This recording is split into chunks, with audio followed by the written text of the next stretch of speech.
नमस्कार दोस्तों, मैं रेखा अपने YouTube चैनल भक्ति ज्ञान सागर में आपका फिर से एक बार हार्दिक स्वागत करती हूँ।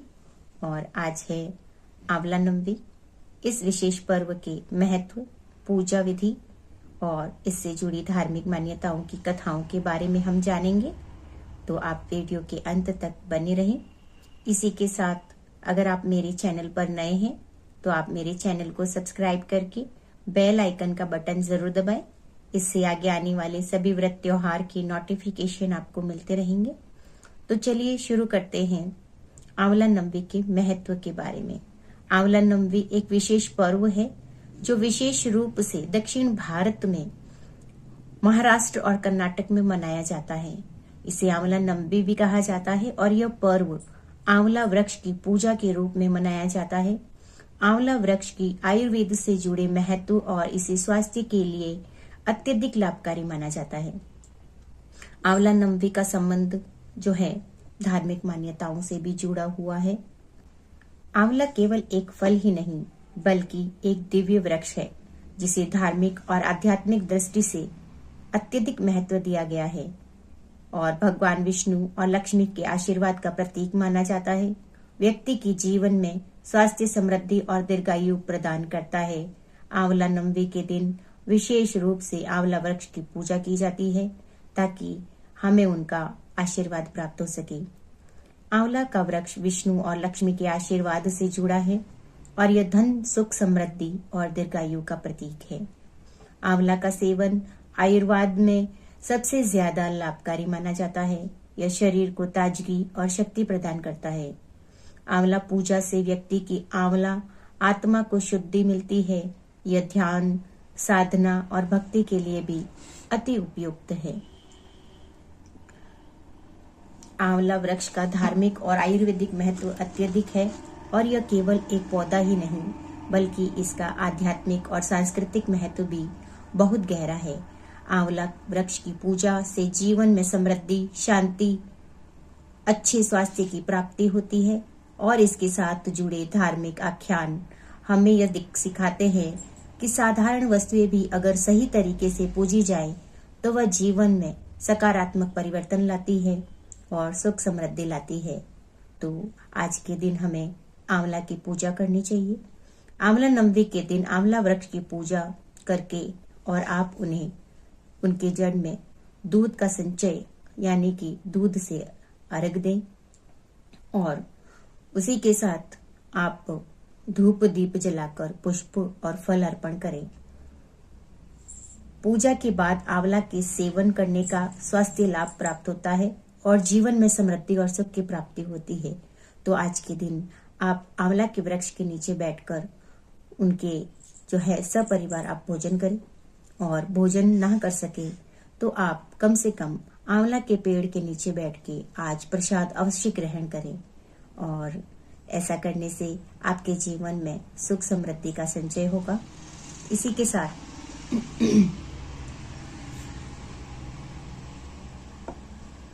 एक हिंदू पर्व में जो कार्तिक मास की शुक्ल पक्ष की नवमी तिथि को मनाया जाता है, इस दिन आंवले के वृक्ष की पूजा की जाती है और बहुत शुभ माना जाता है। मुख्य पर्व रूप में उत्तर भारत में मनाया जाता है और आंवला नवमी की पूजा और कहानी का संबंध भगवान विष्णु और आंवले के पेड़ से है। ऐसा माना जाता है कि आंवले के वृक्ष में विष्णु जी का वास होता है और इस वृक्ष की पूजा करने से अक्षय पुण्य की प्राप्ति होती है। इस दिन महिलाएं आंवले के पेड़ के पास बैठकर भोजन करती हैं, व्रत करती है और वृक्ष की परिक्रमा करती है। साथ ही इस दिन संतान, सुख, समृद्धि और अच्छे स्वास्थ्य की कामना की जाती है। आंवला नवमी का एक प्रमुख पौराणिक कथा है और जिसमें बताया गया है कि किसी समय एक गरीब ब्राह्मण महिला ने इस व्रत को श्रद्धा के साथ किया और उसकी भक्ति से प्रसन्न होकर विष्णु ने उसे आशीर्वाद दिया। कहते हैं कि आंवला नवमी का व्रत करने से पूर्व जन्म के पापों से मुक्ति मिलती है और परिवार में सुख समृद्धि बनी रहती है। तो आज के दिन हमें इनका जो है व्रत अवश्य करना चाहिए। तो चलिए अब हम सुनते हैं इसकी जो है धार्मिक मान्यताओं की कथा।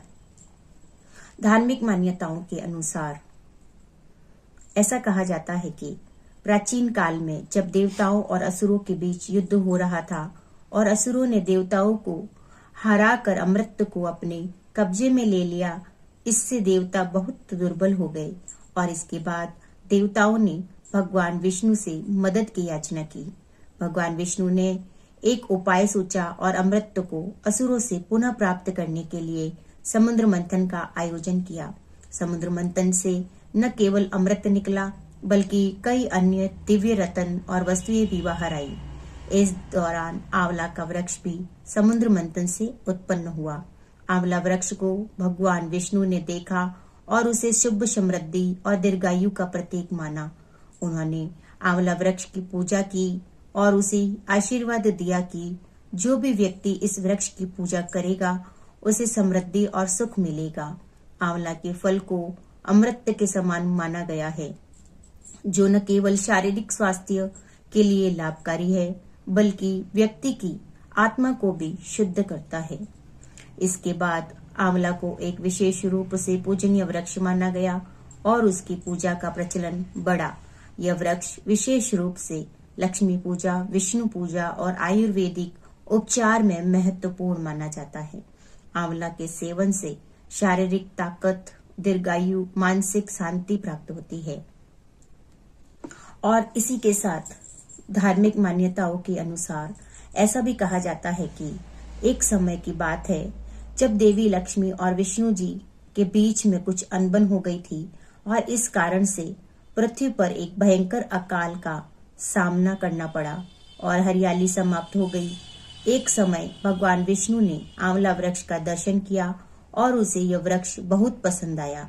इस वृक्ष के बारे में बताया गया था कि यह विशेष रूप से समृद्धि और स्वास्थ्य के लिए शुभ होता है।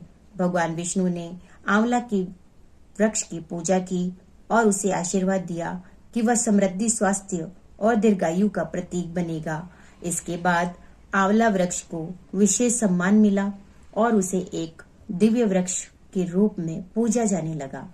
आंवला नवमी का पर्व इस दिन मनाया जाता है और जब आंवला वृक्ष की पूजा की जाती है, इसके महत्व को समझते हुए इसका आशीर्वाद प्राप्त करने के लिए लोग व्रत रखते हैं। इस दिन लोग आंवला वृक्ष के नीचे बैठकर उसकी पूजा करते हैं और इसके फल का सेवन भी करते हैं क्योंकि यह स्वास्थ्य के लिए अत्यंत लाभकारी होता है।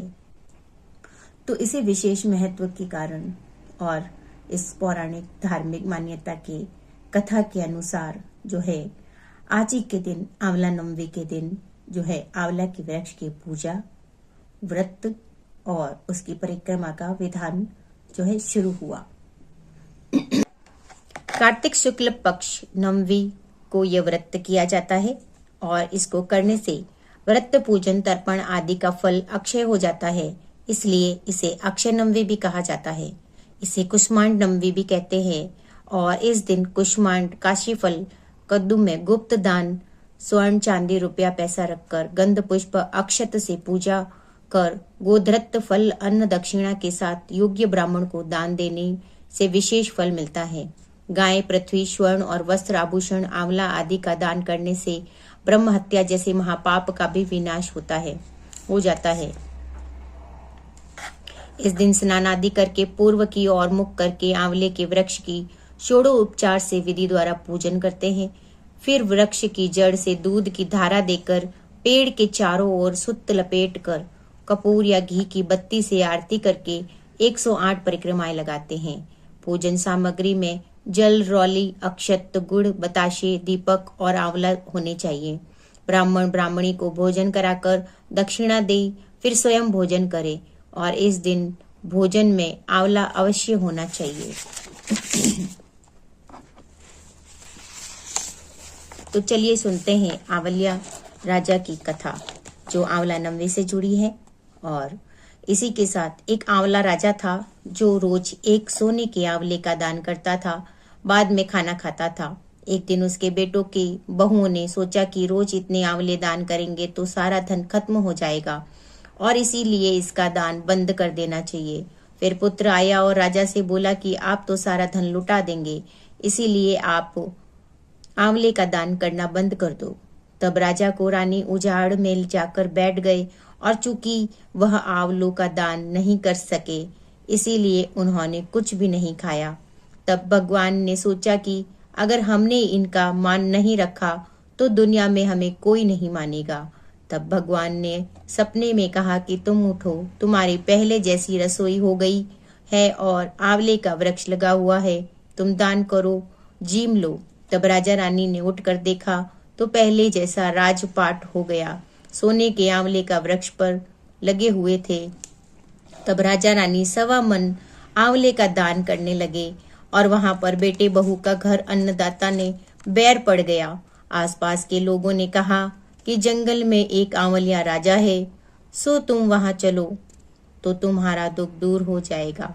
ये दोनों वहां पहुंच गए और वहां पर रानी अपने बेटे और बहू को देखकर पहचान गई और अपने पति से बोली कि इन दोनों से काम तो कम कराएंगे और मजदूरी ज्यादा देंगे। इस दिन रानी ने अपनी बहू को बुलाकर कहा कि मुझे सिर सहित नहला दो, और बहू सिर धोने लगी तो बहू की आंख में आंसू निकलकर रानी की पीठ पर पड़ गया। तब रानी बोली कि मेरी पीठ पर आंसू गिरे हैं, इसे मुझे कारण बताओ। और तो बहू बोली कि मेरी भी सासू के पीठ पर ऐसा ही मसा था, एक मन आंवले का दान करते थे और हमने उन्हें मरने करने नहीं दिया। तब सासू बोली कि हम ही तुम्हारे सास ससुर हैं, तुमने हमें निकाल दिया था, परंतु भगवान ने हमारा सत रख लिया। हे भगवान, जैसा राजा रानी का सत रखा वैसा सबका रखना। इस कहानी के बाद जो है कहते सुनते हुकारा भरते सबका रखना। तो ये थी आंवलिया राजा की कथा। और इसके बाद जो है हमें एक विनायक जी की कहानी भी अवश्य सुननी चाहिए। तो हम सुनेंगे विनायक जी की कहानी। एक बार एक बुढ़िया माई गणेश जी की प्रतिदिन सेवा भक्ति से पूजा किया करती और गणेश जी उसकी सेवा भक्ति से प्रसन्न होकर उसे दर्शन देकर बोलते कि बुढ़िया बाई, मांगो जो मांगना है। और वह कहती कि मुझे तो मांगना आता ही नहीं। और फिर गणेश जी कहते कि फिर भी तुम कुछ मांगो। और तब वह कहती कि कल मांगूंगी। और दूसरे दिन वह आने से पहले बहू से पूछती है कि बहू, तुम मुझे बताओ कि मुझे क्या मांगना चाहिए। और बहू कहती है कि आप अपने लिए पोता मांग लो। और वह बेटे से पूछती है और बेटा कहता है कि माँ अपने लिए धन मांग लो। और वहीं पे वह पड़ोसन के पास जाकर उसे बात करके बताती है और कहती है कि बेटा बहू तो अपने अपने मन की मांग रहे हैं और मुझे क्या मांगना चाहिए। तब पड़ोसन उससे कहती है कि तू अपने लिए जो है यौवन घोड़ा दीदा मांग ले और तेरा बुढ़ापा आराम से गुजरेगा और अमर सुहाग मांग ले। और तब वह दूसरे दिन जब गणेश जी की पूजा करती है और प्रतिदिन की तरह गणेश जी उसकी पूजा से प्रसन्न होकर उसे दर्शन देकर कहते हैं कि बुढ़िया माई कुछ मांगो। और वह कहती है कि सोने के पालने में झूलते हुए अपने पोते को सोने के कटोरे में दूध पीता देखूं अपने पति के साथ। और गणेश जी कहते हैं कि बुढ़िया माई, लगती तो भूली हो, एक ही बात में तुमने सब कुछ मांग लिया और तथास्तु कहकर ऐसा ही होगा। गणेश जी बोलकर अंतर ध्यान हो जाते हैं और हे गणेश जी महाराज, जैसे आपने बुढ़िया को दिया वैसा सबको देना और जैसे उस पे प्रसन्न हुए वैसे सब पे होना, खोटी की खरी अधूरी की पूरी जानना। तो ये थी दोस्तों विनायक जी की कथा और इसी के साथ आज का ये वीडियो समाप्त होता है। वीडियो पसंद आया हो तो आप इसे लाइक अवश्य करें और लाइक करने से हमें प्रोत्साहन मिलता है। तो आपका लाइक हमारे लिए जो है एक मोटिवेशन है, आप इसे अवश्य करें।